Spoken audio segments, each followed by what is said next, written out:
भीषण गर्मी के बीच बीते 40 दिनों से अपनी मांगों को लेकर अनशन कर रही आंगनबाड़ी कार्यकर्ताओं सहायिकाओं की हालत बिगड़ने लगी है, लेकिन शासन स्तर पर इनकी मांगों की अब तक कोई सुनवाई नहीं हुई है। गुरुवार को इनके अनशन में शामिल हुई एक आंगनबाड़ी कार्यकर्ता शहनाज बानो की मौत हो गई, जिसको लेकर आंगनबाड़ी कार्यकर्ताओं में खासा आक्रोश देखा गया। देश भर में अपनी मांगों को लेकर आंगनबाड़ी कार्यकर्ता हड़ताल कर रही है। भीषण तपती धूप में बैठकर सरकार से अपनी मांगें मनवाने के लिए आंगनबाड़ी कार्यकर्ताओं का धरना प्रदर्शन जारी है। इसी कड़ी में मध्य प्रदेश के सागर में हड़ताल कर रही एक आंगनबाड़ी कार्यकर्ता की मौत हो गई, जिसको लेकर आंगनबाड़ी कार्यकर्ताओं में खासा आक्रोश देखा गया।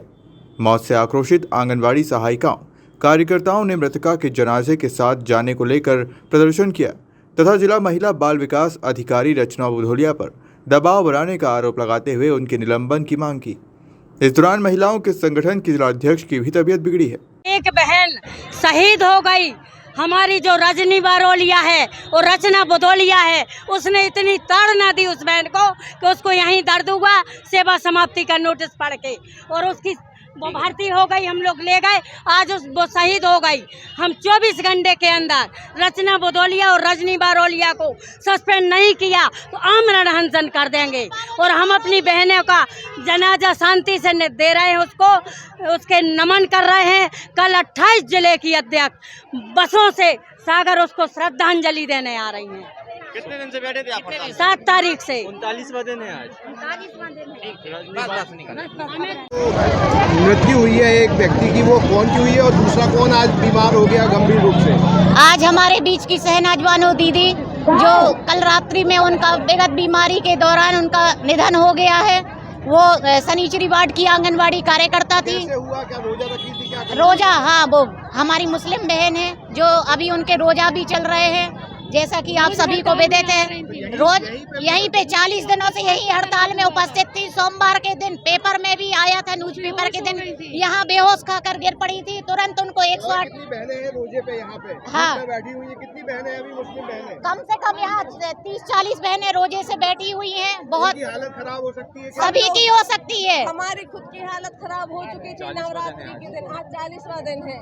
और अभी लीला शर्मा को क्या हुआ अध्यक्ष? लीला दीदी बेहोश हो गई है। ऐसा इतनी दुखद घटना को देखते हुए मुझे ये बताए किस महिला का दिल नहीं दुखेगा। आज वो ऐसी स्थिति में है कि अगर उनको कुछ हो गया तो हमारे यूनियन का क्या होगा, हमारे लिए लड़ने के लिए कौन खड़ा होगा। आज 40 दिन में जब प्रशासन के लिए हम लोगों को कोई वहाँ से कोई हम लोग के लिए आज तक आवाज नहीं उठ रही है।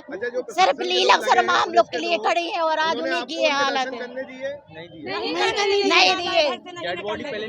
हम लोगों ने निवेदन किया था कि यहाँ जनाजे को लाया जाए, 3 बढ़िया तक लाने का इंतजाम किया जाए, लेकिन उन्होंने जनाजे को वहीं से उनको लौटा दिया। जनाजे को यहाँ तक आने ही नहीं दिया।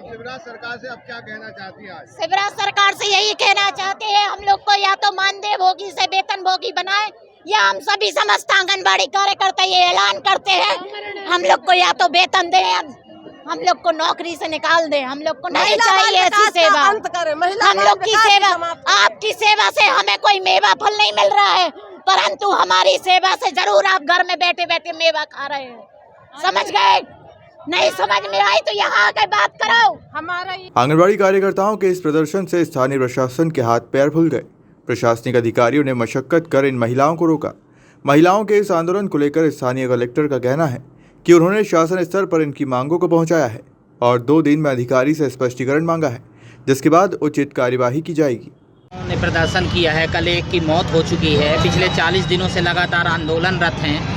सर क्या स्थिति है इनकी मांगों की? सर देखिए, जो आंगनबाड़ी कार्यकर्ताओं की मांग है सारी इनके संबंध में शासन स्तर पर भेज दी गई हैं, और इनसे कई बार अनुरोध किया गया है। मैंने व्यक्तिगत तौर पर बुला करके जिनके जो अध्यक्ष हैं और अन्य जो सदस्य हैं उनसे भी बोला गया है। हमारे SDMs और ये भी निरंतर विजिट करते रहे हैं।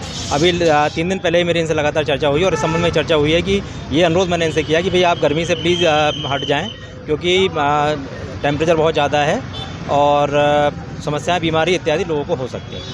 शासन प्रशासन का कहीं ना कहीं सामंजस्य स्थापित हो जाए तो सर इनकी हड़ताल समाप्त हो सकती है, उसके लिए कुछ? जी बिल्कुल, ये हड़ताल समाप्त करने का प्रयास किया जा रहा है, और शासन स्तर पर भी इनकी मांगों को लेकर विचार किया जा रहा है। सर जैसे कि आंगनबाड़ी वाली कार्यकर्ताओं ने आज एक सुपरवाइजर को निलंबित करने की मांग रखी गई है, क्या उसको निलंबित किया जाएगा? वो दबाव बना दी थी इनके ऊपर। देखिए, ये जो उन्होंने बोला है उसके संबंध में स्पष्टीकरण मैंने उनसे मांग लिया है। जो संबंधित आंगनबाड़ी का सुपरवाइज़र जो हैं उनसे स्पष्टीकरण मांग लिया गया है। 2 दिन में उसमें अपना जवाब देंगी और यदि जवाब यदि उनका संतोषप्रद नहीं हुआ तो उनके खिलाफ कार्रवाई की जाएगी। सर जैसे जो मृत कार्यकर्ता थी आंगनबाड़ी की, उसके लिए राहत राशि प्राप्त होगी क्या? जो नियमानुसार जो भी राशि का भुगतान होगा उनको किया जाएगा। सर इन लोगों का कहना है कि कल कई सारे जिलों से लोग यहाँ इकट्ठे होंगे, प्रदर्शन करेंगे। ये अभी तक ऐसी हम लोगों के पास कोई सूचना नहीं है। अगर ये लोग इकट्ठे होते हैं, प्रदर्शन करते हैं, तो क्या तैयारियां हैं आपकी? ये जो भी है, अगर लोग आते हैं तो उनके लिए तैयारियां, जो भी लॉ एंड ऑर्डर की तैयारियां होती हैं वो सारी तैयार हैं और प्रशासन और पुलिस पूर्ण रूप से तैयार है उनको रोकने के लिए। Thank you. सागर से शुभम जैन की रिपोर्ट।